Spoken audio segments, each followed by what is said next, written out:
सिवान जिला के बसंतपुर प्रखंड में है और आपको बता दें कि बसंतपुर प्रखंड का एक ऐसा पंचायत है सरिया श्रीकांत पंचायत में उप मुखिया पर अविश्वास प्रस्ताव लगा हुआ था और जिसका आज बहुमत सिद्ध किया गया, जिसमें हमारे बगल में जो व्यक्ति बैठे हुए हैं इन्होंने बहुमत अपना सिद्ध करके और विजय प्राप्त कर लिए हुए हैं। आखिर जानेंगे इनसे कि आखिर क्या कुछ मामला था कि वहां पर अविश्वास प्रस्ताव लगा। वही नहीं, बसंतपुर प्रखंड का इकलौता ऐसा पंचायत है सरिया श्रीकांत पंचायत, जहां के मुखिया नाजिर अंसारी हैं और वहां के उप मुखिया ओम प्रकाश पाल थे। उन पर अविश्वास प्रस्ताव लगाया जाता है और उनको हटाकर ये जीत हासिल कर लिए हुए हैं। सबसे पहले मेरे तरफ से आपको बहुत बहुत शुभकामनाएं हैं। आपके भी चैनल को बहुत बहुत धन्यवाद। क्या कुछ कहिएगा अपने चुनाव को लेकर? जो उप मुखिया का चुनाव हुआ आज आप निर्विरोध रहे। बहुत अच्छा लगा, हमारे वार्ड सदस्य ने हमारा बहुत सहयोग किया, प्लस हमारे कार्यकर्ता भाई बंधु मित्र जो भी साथी हैं उन लोग का हमें बहुत सहयोग प्राप्त हुआ, जिसके चलते आज हम निर्विरोध नवनिर्वाचित हुए हैं उप मुखिया के पद पर ग्राम पंचायत सरिया श्रीकांत। कार्य चल रहा था आपके पंचायत में, आखिर उप मुखिया से क्या बात था कि आप उन पर अविश्वास प्रस्ताव लगा दिए 2 वर्ष पार करके? देखिए, पंचायत का अध्यक्ष मुखिया होता है, ठीक है ना, और उप मुखिया बनाया जाता है वार्ड सदस्यों के सहयोग से। तो वार्ड सदस्यों की अगर मुखिया मनमानी करता है तो उप मुखिया है उसको रोक सकता है, उसका वित्तीय अधिकार है, सरकार द्वारा निर्गत किया गया है। वार्ड सदस्य का भी अधिकार है, लेकिन बहुत ऐसे वार्ड सदस्य हैं जो अपना अधिकार नहीं जानते हैं, इसलिए उप मुखिया को वहाँ पर चुना जाता है कि उनको जानकारी दें। यानी आपके मुखिया कौन है? हमारे मुखिया है नाजिर अंसारी जी। आपके मुखिया मनमानी करते थे, उप मुखिया रोक नहीं पाते थे? हाँ, रोक नहीं पाते थे। अच्छा। इसलिए हम सभी वार्ड सदस्यों ने उनको ऊपर अविश्वास प्रस्ताव लगाकर उनको हटाया और हमको मनोनीत किए हैं जे उस भाव से जे हाँ जो भी पंचायत में कार्य हो रहे हैं भ्रष्टाचार उसको मुक्त कराना है। इसी संकल्प से हमको वो लोग निर्विरोध चुने हैं। यानी आपके यहाँ भ्रष्टाचार होता, नाजिर मुखिया जहाँ से जीते हुए हैं वहाँ पर भ्रष्टाचार चल रहा था, लेकिन उप मुखिया रोक नहीं पा रहा था, तो आप इस पर अविश्वास प्रस्ताव लगाकर और आज विजय प्राप्त किए हुए हैं। हाँ, यही बात है। आगे का क्या लक्ष्य है पंचायत को लेकर? आगे का लक्ष्य है पंचायत को भ्रष्टाचार मुक्त करना है। हाँ, यही लक्ष्य है। मतलब किस किस चीज़ में भ्रष्टाचार होता है? सरकार द्वारा जो भी योजना चलाई जा रही है वो धरातल पर सही रूप से नहीं उतर पा रही है, ठीक है ना।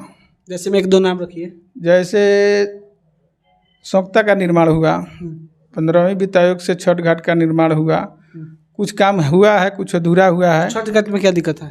छठ घाट में एक आर्च का निर्माण कुछ होना था, उसको नहीं हुआ है बिशनपुरा गांव में। अच्छा, तो इसी को लेकर आप चुनाव लड़ गए और चुनाव जीत भी गए।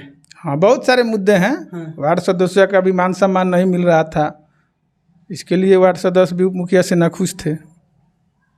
वार्ड सदस्य को मान सम्मान कौन नहीं दे रहा था? मान लीजिए वार्ड सदस्य को उप मुखिया नहीं दे रहा था तो उप मुखिया को तो हटाया जा सकता है, वार्ड सदस्यों का पावर है, इसलिए उन लोग को हटाया। मान लीजिए मुखिया जी का बात है तो मुखिया जी का तो प्रोसेस बहुत लंबा है, वो तो ऐसा हुआ नहीं है, नहीं हो सकता है।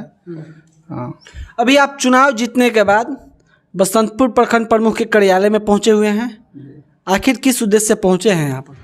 हम इसी उद्देश्य पर पहुँचे हैं यहाँ पर कार्यालय से, जो प्रमुख साहब से निवेदन करेंगे कि हमारे पंचायत में जो भी कार्य हो रहे हैं योजना के अनुसार हो, में भ्रष्टाचार न हो, इसको रोका जाए। उसके लिए हम उनके साथ हैं और ये भी आश्वासन दिए हैं कि हम भी आपके साथ खड़े उतरेंगे। बस। क्या लगता है आपके जो प्रखंड प्रमुख हैं अशोक राय आपके पंचायत के भ्रष्टाचार को रोक देंगे? बिल्कुल रोक देंगे। जब प्रखंड के भ्रष्टाचार को रोक दिए हैं तो पंचायत के भ्रष्टाचार को क्यों नहीं रोकेंगे?